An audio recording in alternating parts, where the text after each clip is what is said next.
All right, so welcome. Thank you so much for attending this session. As you guys know, I'm going to be talking about how to become a successful Instagram influencer.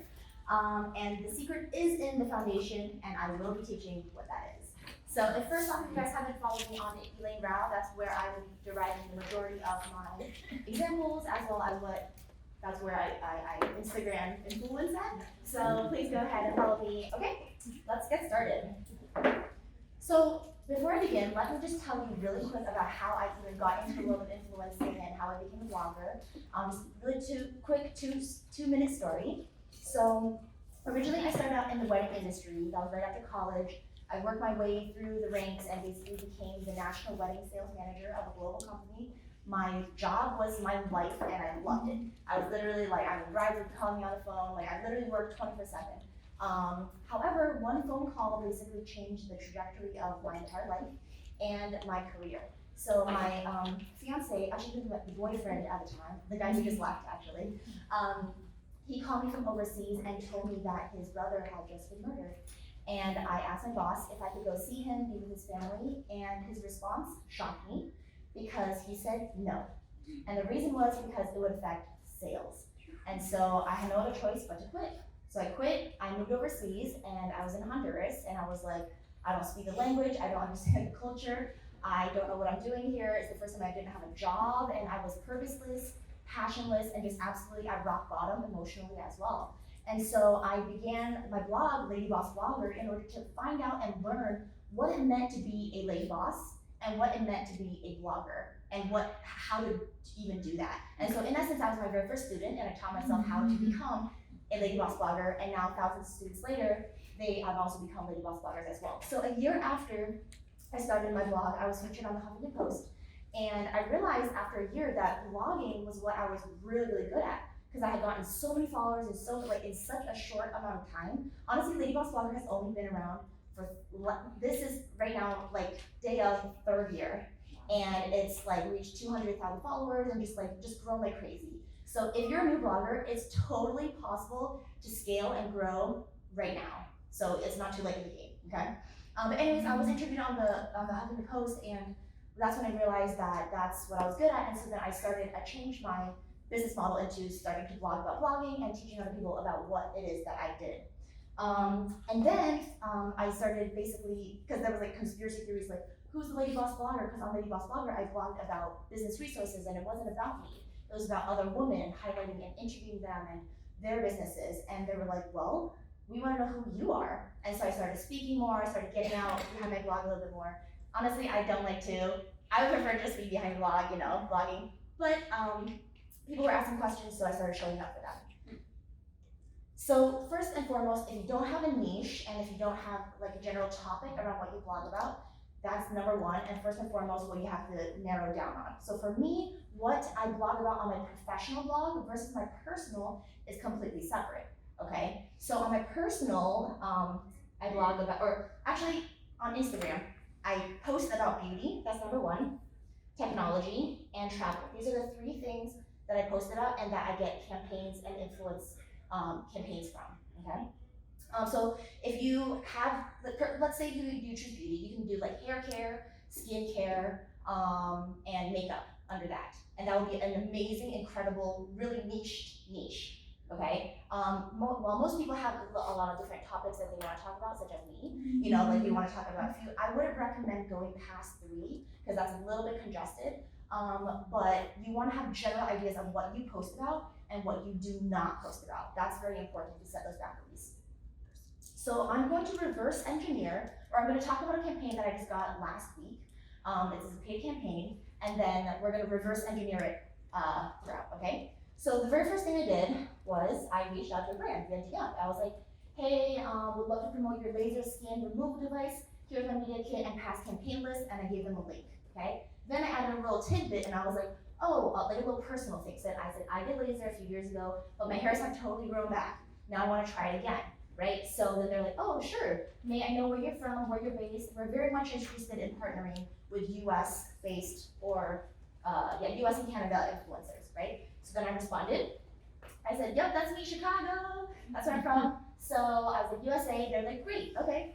And then can you send an email directly? And they gave me the direct email of the person that's in charge of the campaigns, right? So when you DM brands, they'll immediately tell you who the specific person is, and generally their email has their name in it, so you can be like, hey, Andrea, or hey, whoever. That's a great way to dive into their email inbox, right? So I sent her an email, and she responded, thanks so much for reaching out. We do all of our paid campaigns through this specific this platform.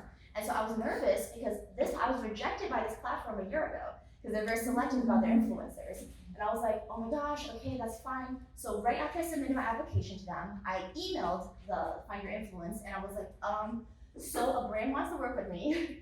Please accept me into your campaign. And then within a few hours, I was accepted. Then me and Andrea started talking internally within that paid campaign platform.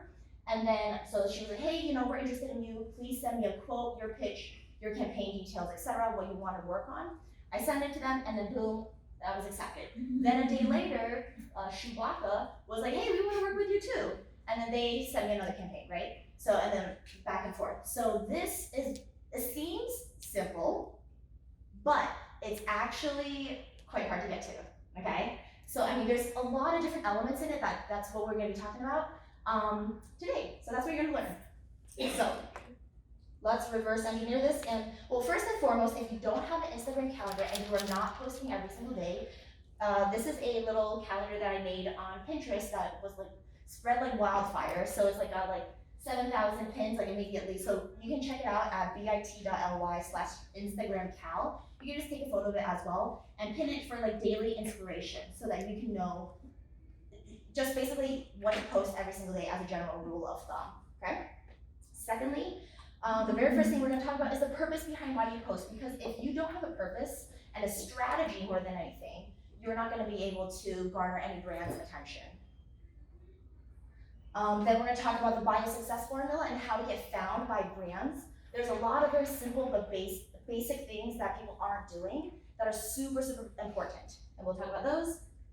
Structural foundation, specifically how to design your feed around a business plan. Number one, if you don't have a business plan already, then we'll talk about kind of how we can structure that. If you do, then you can see how to structure it as well. And then we'll also talk about the design plan and how to design your feed so that brands are attracted to your brand and will hire you. Then we'll dive into how the algorithm works, because in order for you to know what to look out for and the engagement rates that you need to be searching for, you need to know how it works, right? How to improve your story engagement. This is all the rave right now. Hashtag growth engagement hacks, specifically super in-depth ones. We will dive a little bit more deep into that. How to create a killer media kit and how to price yourself. And then why brands work with influencers, because if you know why they work with you, you'll know how to present yourself. And then finally, we'll end on an effective influencer campaign. So once again, we'll be going full circle back to how we can get to sending an email or sending a DM and getting a paid campaign immediately. And that's for every single one. So you're basically posting a photo and making money, right? That's what you want to do. So posting with a purpose. Number one, if you do not have a strategic content strategy, let's talk about how to do that. First off, is your content to motivate? If it is, here is an example. For example, this woman, she has a kid with Down syndrome. And so she basically motivates other women who might have kids with special abilities or kids, whatever it is. And she posts about her life. She works with campaigns like HelloFresh, with Linen Spa, like mattress companies and stuff like that. And basically promotes her lifestyle as a mom and her kid, right? So it's motivational content Secondly, is it to inspire? For example, this girl, she's all about fashion. So she wants to inspire others to also be fashionable. She wants to inspire them with her outfits. And then she also works with a few beauty campaigns, such as on the very bottom over there, works with purse campaigns, different stuff like that, but just to inspire people to live a fashionable life. So it can literally be super deep, or it can be super whatever it is that you want, whatever it is that you want to do, okay? Number three, is it to educate? This girl does an incredible job on educating her audience, and she's a nutritionist. And so like, number one, she says peanut butter helps burn belly fat. You're like, what?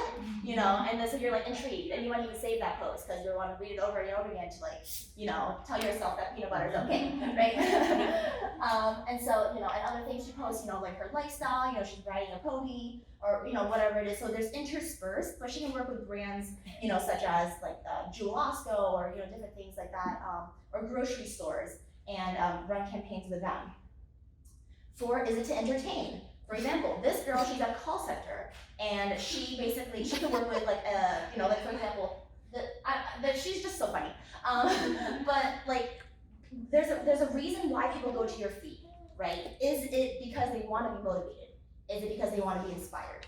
Is it because they want to get educated, or is it because they want to be entertained? And a lot of people want to be entertained, right? And so, how you do that and how that looks like might look differently. For example, she can work with a glasses company or several glasses companies, right? And then promote campaigns through that way, right? So as well as headset companies, right? So that flows really well with her feed and what it is that she does naturally. So always think about what it is that you already use and how can that directly translate into your feed. Don't think about, oh, I want this or I want that. It's like, well, what do you actually use? That's authentic, right?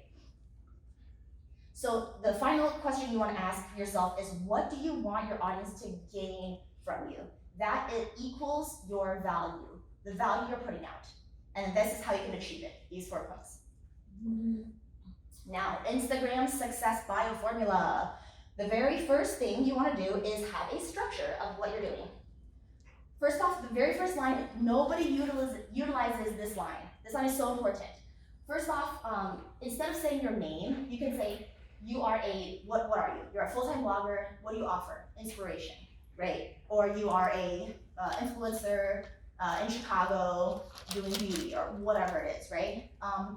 Because people aren't going to necessarily search your name. They're going to search what it is that you do. They're going to search, like think about it like Google, right? You're like, well, I want some influencer, I don't know, whatever it is, right? Make sure that it's searchable, whatever the keywords you want to get found by. Secondly, add your title. What that means is your category. So don't repeat your category. For me, I'm an entrepreneur, right? So I do this full time. So then I would, instead of putting that also in like the full-time blogger, I would say, I don't want to waste the numbers that I have, right? Or the spaces that I have. So then I would just create the category that I'm an entrepreneur, or you're a blogger, or whatever category you would say that you are. Then add line breaks, because this is very visually appealing. You know, we like to look at things and understand them immediately, right? So add your line breaks. Link to other profiles that you own. If you have a personal and a professional brand, make sure to link them, right? So for me, I mean, my professional brand where I blog at daily is LadyBossBlogger. I don't blog on Elaine Rau, but I do blog at LadyBossBlogger. So link them because you have different content back and forth. Add special characters. Now I wouldn't recommend like those italicized, all the crazy stuff, because it's hard to read, right? And not everybody's phones can process them. I would just keep it simple. But what I would add is emojis. And what I mean by emojis is emotional emojis, right? So you see how like after inspiration, I have a little palm tree. So it's like, okay, you can get inspired and you know, this is like, you know, like a lifestyle. You might think, oh, inspiration at a beach, you relax. You know, so it's an emotional triggering word, or a directional emoji, such as like, you know, subscribe for your courses, and it points downward. You know, so your eyes are automatically look downwards, right? So content. The very first thing you want to know, make sure that people know is what you do and who your target audience is. Now, of course, you're talking to them, and you want to make sure that they understand that what's in it for them. But you also they also need to understand what it is that you do, right? Second, achievements to build trust. For example, I say I taught 150,000 people how to XYZ. Or you can say, I've been featured in Forbes. I've been featured on Huffington Post. I've been, you know, whatever publication you've been featured in, or something that's noteworthy, that's something somebody would immediately recognize. That's what you want to promote. Because not everybody will know. If you don't say it, no one will know, right? Personal tidbit, I see this a lot in influencers, and if I had the space, I would include this, but I would say Chicago, or like where you're located, because as an influencer, they always want to know that you're located generally in the United States, okay? Because they want to work with US influencers. Number 4, how you can help them, such as, and I list out my courses. These are the 3 things that I generally do, and there, so on and so forth. And then a call to action, such as subscribe to my free courses, or hire me as your influencer, or look at my past campaigns that I've done and then link to it on the bottom. But everything should be cohesive and should, direct their eyes, boom, boom, boom, and should make them want to click that link. Let's talk about structural foundation and your business plan. If you don't already have a business plan, let's talk about that. So if you do or make a handmade physical product, such as a ceramic piece or any kind of physical product, you can design your feed like this, and such as the process of how you're making it. And then for this, I actually studied ceramics in college, so this is my degree. But you can showcase, like, you can work with brands that sell clay or glaze, or like it doesn't have to necessarily be like a physical thing. Like I feel like right now we all think like, oh, influencers, beauty or fashion, and that's it. There's so many more things that you can do in the influencer world, which is why I'm showing you these examples. Okay. Another thing, if you're an e-commerce product or you sell an e-commerce product, this girl is an Amazon reseller, and so you can work with brands such as UPS and that's a huge global conglomerate that's got money, right? So you want to work with brands like that, or cardboard company, recycling company, eco-friendly companies that promote special boxes, whatever, right? If you have a digital product, such as you're a photographer, right? So this photographer, I would always recommend, so even as an Amazon reseller, right? She is promoting her product, but she's also showcasing who she does behind the scenes, packaging, this is lifestyle, etc., right? Digital product, she's also, this photographer showcasing who she is. For example, that very first photo, that's her. In the middle, it's her in a little video with her and her son playing behind the scenes. And then on the very bottom, it's her holding her camera. Because when you're selling a digital product, you're also selling yourself, right? So you want to promote both, which is both your what it is that you do, and then of course who it is that you are, because people hire you and people want to work with you because it's you, right? Next, if you have a digital service, this girl, she sells, she creates websites, but specifically e-commerce websites, and she designs them. So you can work with places like Shopify, like services that provide, and you can become their affiliate. And then you can, so there's different things that you can do. If you are a fashion boutique owner, and you also are a fashion stylist, right? You can sell your product on your feed and make it a shoppable feed. And then you can also work with event spaces that promote, that do like fashion runway shows and stuff like that, and get sponsored posts that way, right? And then finally, if you're a consultant or a coach or nutritionist, whatever, this girl is a is a nutritionist and like a food coach. You can work with brands like HelloFresh or Jewel-Osco or grocery stores and stuff like that, that are once again huge conglomerates that are wanting to hire influencers just as much as any boutique would want to. Okay. Now, the foundational in design. Number 1, consistency is key. You can see that her feed is very consistent. You immediately see it, and you see like her branded colors, right? And also she posts every single day. So that's it. That's like basic. You have to do that. Number 2, templates are your best friend. This is how you can stay consistent. So I feel like grid feeds are just an easy way to stay consistent because they're just like, you can never go wrong with them, right? But what she does is basically she had created a template with her quotes, and then she just she changes out the content in them. So make it easy on yourself so that, she only posts about certain things. She posts about, her, and then her lifestyle, as in like her like the decorations and the home spaces that she lives in, right? Or that she experiences. And this is a really great this is a great niche to tap into. It's really profitable. How you can also design is choose one solid brand color and then have a maximum of 3 colors. For example, she has blush, navy, and gold. Those are the 3 things that she sticks to. You'll notice my feed, I'm kind of colorful, I'm like all over the place, so you don't necessarily have to do that. For me, I stay consistent with my quotes. So whatever it is that makes you consistent, do that. If you don't know the free design tool Canva, literally I use this for Everything I designed for everything. It's free, just use it. It's gonna make your life so much easier. And there's so many free templates on there. Yeah, use it.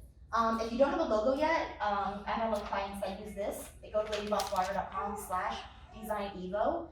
So for example, you see how bottom of there it says like Boss Essentials. It's kind of small, but you can include your logo in your feed and then have a branded feed. That way, if people save it, then they'll make sure to remember, oh, where it's from, right? Instead of you just posting a photo, then they're like, oh wait, who's this influencer again, or whatever. So if they save it, this is a good way to brand your feed. Next. Another few things to think about is color, saturation, and tint. For example, you can decide that you want it to be, you talk about eco-friendly design, maybe you want your feed to be green, right? And then you feature eco-friendly fashion wear, right? So that's what this girl does. On the other side, she chose pink, right? And she has a harsher feed in the sense of she stylizes her image with a more sharpness, and so the contrast is a little bit higher, and it's also a lot more pink than it is anything else. So decide on a color and stick with it. That's a great way to design your feed. Another thing to think about is layout. So this girl actually, this girl over here, I met in London, she's awesome. But we met at a block party, and she takes so many photos, she can never decide which to post, right? So if you're that girl, make sure that you have a feed that you post 3 in a row, and then you can stay consistent that way. And even within her 3, she has like multiple images and videos behind it you can swipe to, right? So whatever it is that your personality is, how you like to post, make sure that you're being consistent with that. And of course you see her colors, they're very consistent as well. I mean, there's red, there's black, and there's silver. That's like her 3 solid colors that she decides to post on, or edit her photos to fit her feed, right? This other girl, I did actually an influencer campaign with her. She sells product, which is her 90-day book. It's like a productivity book.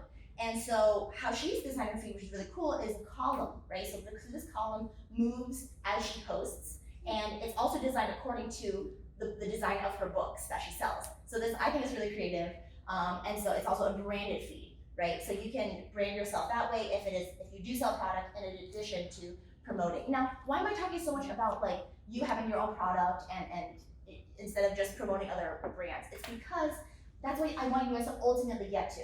If you're just promoting product as an influencer, you're never going to become a full-time influencer, because that's not your brand. That's not a business plan, you know, for you to just promote other companies, right? If you don't have a core, you don't have a core offering, you don't have a business, right?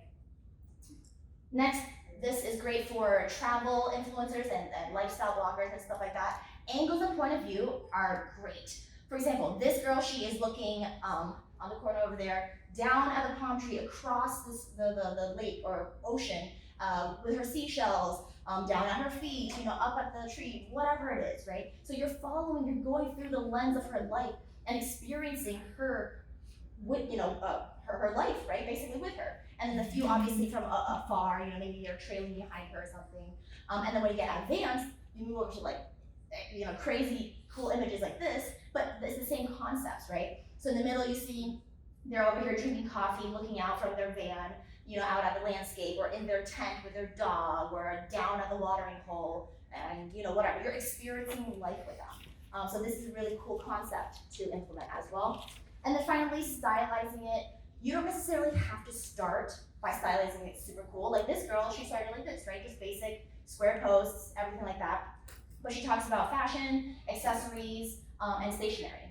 And then as she started getting familiar and she started getting to know, like, how she likes to design, she started adding interesting elements to it and then making it her own brand and her own thing. And then working with companies such as wine companies, such as belt companies, stuff like that, and then using cool filters and structures to make it different than all the rest, right? All right, how does the algorithm work in 2019? Number 1, it predicts how much you care about a post. That is how feeds appear now. Okay, so it's dependent upon your past behavior, such as your likes and your comments. So if you like and comment on something a lot, it will consistently pop up and be featured. Therefore, you want people to like and comment on your stuff, because then it'll be featured more and more. Another thing is if you're tagged, it signals that you are a friend or family category, and then once again it'll get boosted, and then they'll have that familial connection, and then basically promote your content even more for that. Unless you get muted, then that's too bad. Number 2, highly liked and commented images are also shown more in the feed. So once again, that's why you have to focus on the likes, you have to focus on the comments, because that's how your stuff is going to get seen by the people that do not follow you. The more you post, the more the algorithm will favor you, right? So Instagram likes it when you use their app daily, so use their app daily and post daily.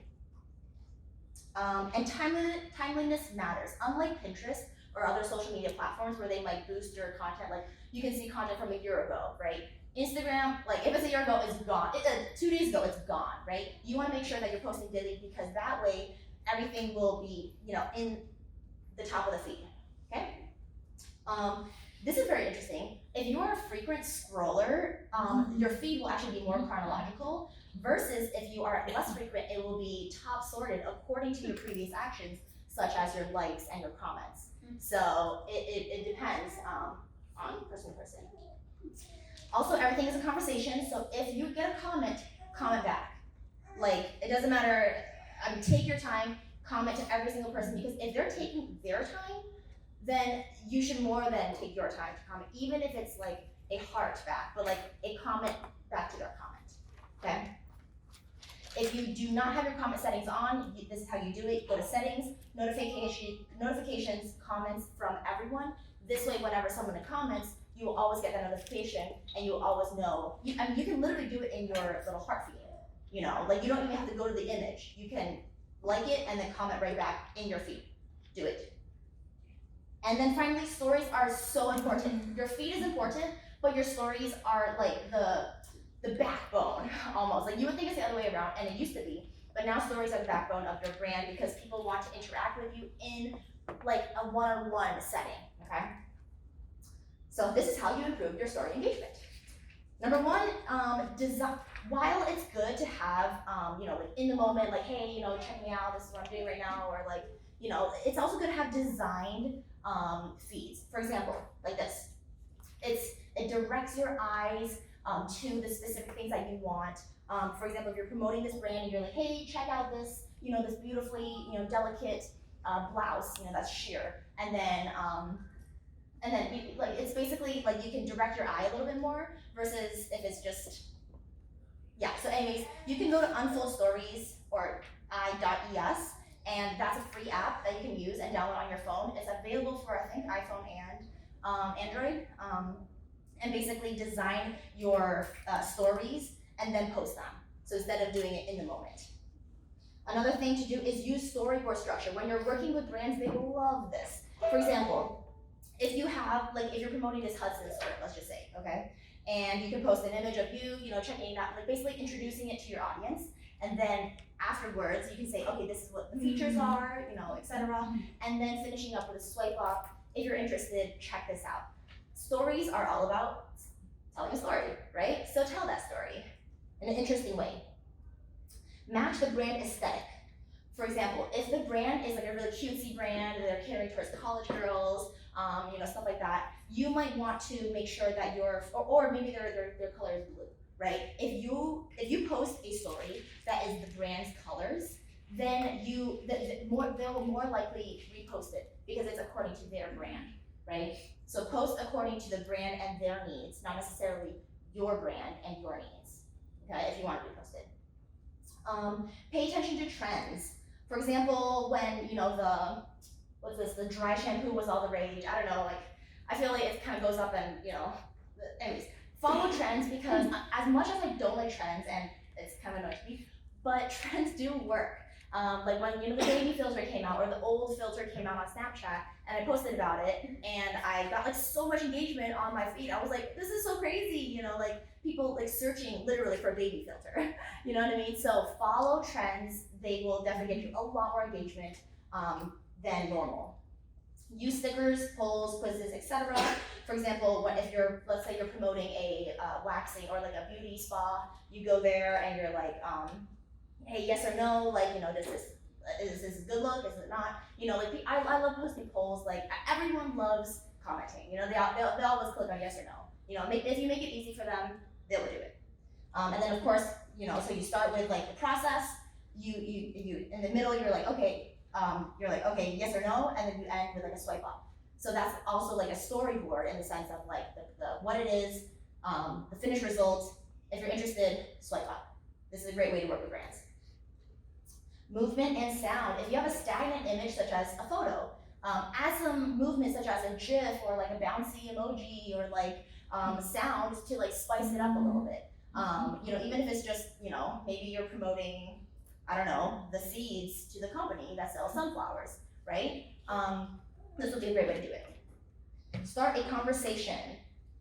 Instagram is literally all about conversation. The reason why you post stories is to get that one-on-one DM, to get that one-on-one interaction, and people literally love that. So make sure that you're interacting, and use the resources that Instagram already has for you within their app, right? They have stuff like quizzes, they have stuff like ask me a question, whatever it is.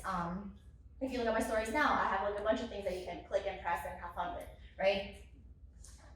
All right, hashtag growth and engagement.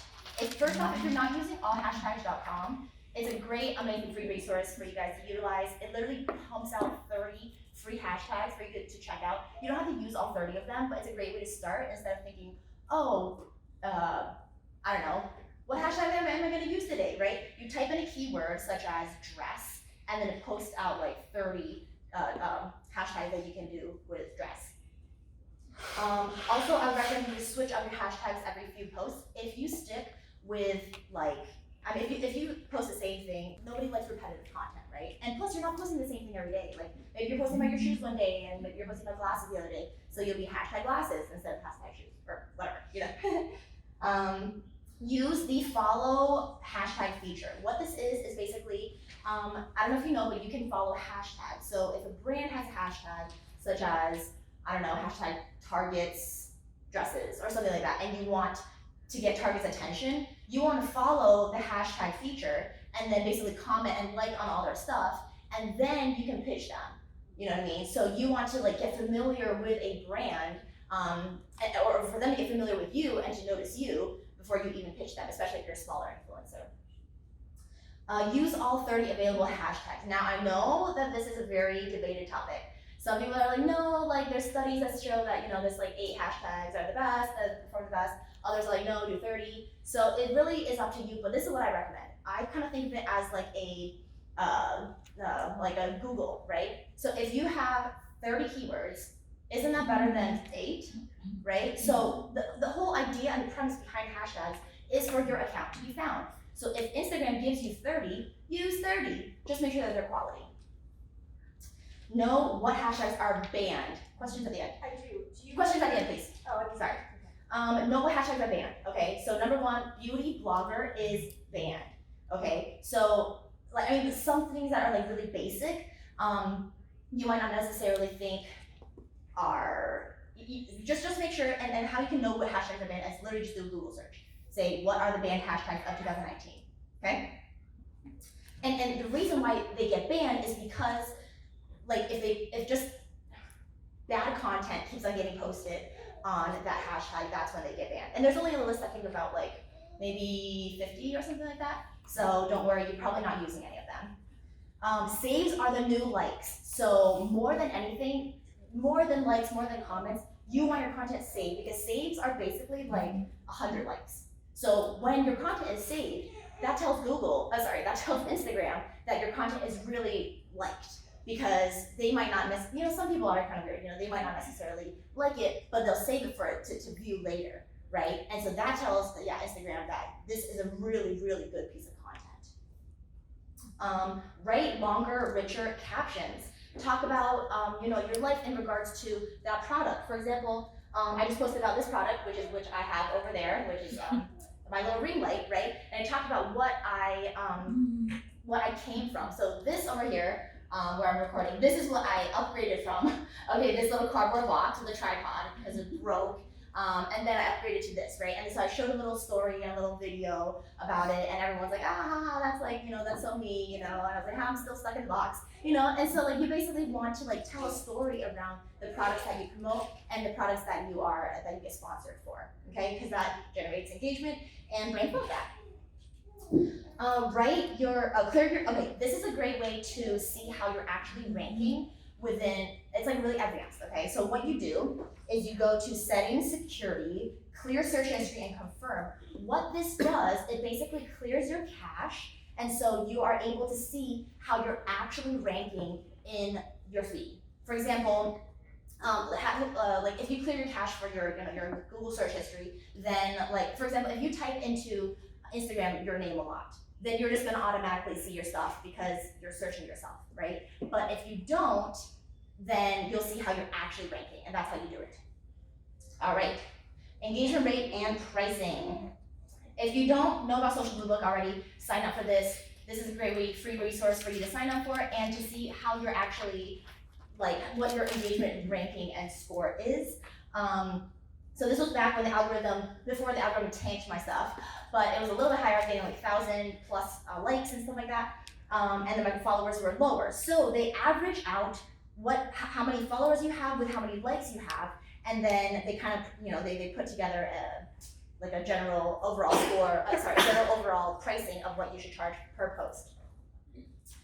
General engagement rates that are just normal across the board are actually 2 to 3%. It might sound really low, but that's general, okay? A really excellent one is 4 to 6%. So if you have that, then I would definitely charge the suggested rate, if not higher. If you have 10 to 20%, this is extremely rare and exceptional. You have to charge like double the rates that Social Blue Book tells you, because I mean engagement is all the rage, right? That's where it's at. So definitely charge what you're worth. But in addition to that, also make sure that you're charging according to like your packaging and pricing. For example, if you post just one photo, brands might not necessarily be like, oh, well, you know what I mean? So just create your packages according to, according to what brands respond to. This is how I normally see it. I would say a good rule of thumb is 1 cent per follower. So if you're 10,000 followers, I would do like $100, right? And so that's like a justifiable way to talk to a brand. You're like, well, I have 10,000 followers. That's $100, right? So like it's a way for brands to be able to be like, oh yeah, of course, right? So, all right, how to create a killer media kit. This is the first page of my media kit. First off, bio, what it is that you do. If you have 2 brands like me, I would section them out in 2 sections and make sure that they know that you can work both, but try to make it as cohesive as possible. Have your audience statistics, such as your location, age of your audience, not your age, but some people care about how old you are too. Your gender and the gender of your audience, as well as your engagement score, which is where you get Social Blue Book. If you have a blog, make sure to include your monthly traffic, as well as if you have an email list, include your subscribers. It's very important. Links to your socials, blogs, videos, etc. This is pretty basic. And if you have past partnerships, definitely list them out, as well as what you're capable of doing, such as you're willing to go to events, you're willing to produce videos, you're willing to whatever it is, right? And if you have testimonials from a brand, this is like absolutely epic if you can get a testimonial, right? For example, I've been working with Revive Life for a year now, and they said, what did they say? I can't read it. Partnering up with Elaine has been phenomenal. We make like 2 to 3K from her months per 2 to 3 grand from her promotions every single month. As like, it's been a good year, right? And so if you can get like a testimonial like that, I mean, brands, if you can make money for brands will literally like overflow your inbox like crazy, right? And then finally, the type of content you produce. So I didn't used to create video content, and I was very open about that. I was like, don't ask me to create a video because I don't like to be on video. Okay, so it wasn't until recently that I was like, okay, I'm starting to get more comfortable with it and all this stuff that now I create videos. So be clear what it is that you create and what it is that you don't, okay? Why do brands work with influencers? Number 1 is brand awareness. For example, this is a brand that I worked with in Bloggy. So I was there for a month, and this is a Bon and Beans. They basically, they had they were like a chain store, and they opened up a new location. And they're like, well, we want brand awareness. So we want you to post about that you're here, post in your stories, how incredible and their sandwiches are really incredible. and talk about, your experience basically. And so then I posted about it, and the people, I was like, hey, I called out, tagged my friends, like, come check it out, come eat with me, blah, blah, blah, and they came, so then that's great brand awareness, okay? Other brands maybe want education.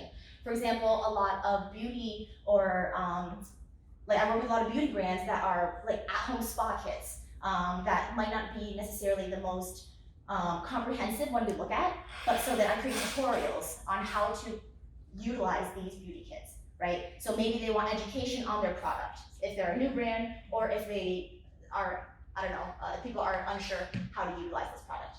Another reason is SEO authority. I work with Best Buy, and they didn't necessarily want my Instagram. I posted on it anyways, but they wanted my blog, right? Because they wanted that SEO juice, okay? And they also wanted the education that they sell scooters. Did you know that Best Buy sells scooters? I didn't until this post. So, social following. So I work with these guys because they wanted to promote their selfie brain to my audience, and they wanted to tap into that. So they'll probably work with your social following. Damage control, now of course you wouldn't necessarily know if there's damage control, but this is oftentimes why big brands do work with influencers if they want to change the trajectory of how their brand is being talked about or whatever it is. So I don't know if I've worked one of those before, but we'll see. User-generated content.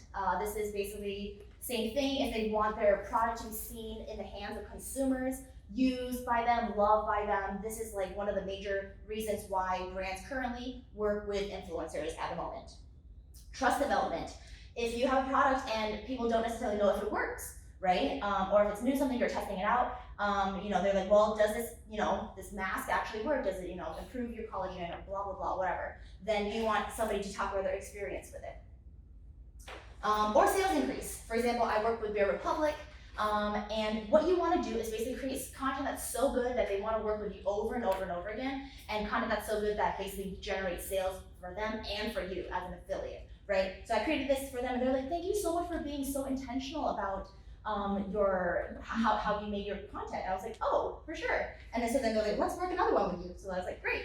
And then they're like, let's work another one with you. And so that it's like, this is what you want. You want a brand that will constantly want you over and over and over and over again. And then you start building that relationship, that trust, and then you start building that relationship and trust with your audience as well, because you're promoting the same products. And honestly, I promote a lot of beauty products, and Bear Republic is like one of the best brands, like product-wise, I've ever used. So that's why I'm like in love with them. And then, actually, so I was actually rejected by their mother brand, which is Kula. I reached out to them, I DM'd them, I was like, hey, can I work with a campaign? They're like, no, our stuff is all full. And then so I was like, okay, so I didn't know that Bear Republic was like a brand under them. And so Bear Republic basically talked about me to Kula, and then I applied to Kula within another platform, and then I got accepted. And so basically, you never know, brands talk as well, just as much as influencers do. So make sure that you always produce quality content so that you get talked about. All right, finally, track and measure your results. This is what sets you apart, and this is what will put you in the 1%ers of influencers. If you can track and measure your campaigns, that's literally, that's gold. If you can prove your ROI, your KPIs, whatever it is, that's what brands want to see. Okay, so learn how it is to measure it and all that stuff. So I teach all that. If you want to continue learning with me in my courses, actually, if you use BloggyCon, it's 50% off all my courses, and it expires September 21st, 2019. So you can use that code, and for the very first person who purchases it, you get whatever is in this bag. There are 4 items. It's kind of heavy. So, yes. Questions? Yes. So words on pictures, which is like what your feed is, they kill my pictures every time. Like my engagement on them is horrible, so I never do it. So like how are you getting around that? Or are you? It just depends on how you brand yourself, right? So like if you see. So but Instagram's not shutting your stuff down. No. Text on images is fine. So low, like literally like maybe 80 likes when I get like way more than that usually. So if that's not what your audience likes, then don't do that. Okay. Mm-hmm. It's like something that works for someone will not work for you. And that's okay. That's why you have to play around with your own audience, right? Yes? Your hashtags, do you put them in your content wording or in the comments? So her question was, do you put your comments, your hashtags in the caption, or do you put it under your comments? So I used to put it in my comments, but honestly I realized that it's the only reason why you would put it in your comments is if you want to hide your hashtags. For me, it's an aesthetic thing. There's literally no algorithm or whatever that it does. It's an aesthetic thing. So if you don't want to show your hashtags, then put it in your comments. What I do is I put like 5 dots. So I have my caption, which is like usually quite long, and I have 5 dots, and I link to all of my hashtags. It's up to you, personal preference. So does it matter? It doesn't matter at all. At the beginning of your entire thing, you were talking about your social media kit, and you said here's a link to it. Like mine is a PDF. Do you actually have somewhere on your blog that's like a hidden page that has your media kit, or? I just displayed it. So if you go to LadyBossBlogger.com/influencer, I got all my stuff right there. Right there. And Yep. Yeah. So that, I mean, this way, I mean, brands literally pitch me. So like, I'm like hands-free. Right. Yeah. Any other questions? Yes. Is it true that Instagram's getting rid of their likes? So they are trying the whole getting rid of likes in other places, such as oh man, I forgot where they were getting rid of it, but it's been performing pretty well. However, in the United States, there's a whole outrage of like, you know, in regards to influencers fighting back, because it's like, well, how do you prove your engagement to brands if you can't show that engagement? So there's a whole debate about it. We won't know until it drops, and then we'll be like, all right, let's adjust. So when it drops, just adjust. That's how you keep up. Yes. So, slide right before this, was there a way to track and measure your campaigns, or how do you do that? How do you track and measure your campaigns? I teach it in my course. Oh, okay. I didn't know. Yes, but there's a lot of different ways. It just depends on what it is that you have to do. If you have an email list, if you have, you know, if you use Facebook for campaigns, I actually run a lot of Facebook campaigns in addition to Instagram, as well as Twitter. There's different ways to track different social medias as well. Okay. All right, so this will be delivered to you guys tomorrow, whoever it is that I find on my. Okay. Thank you guys so much. Thank you.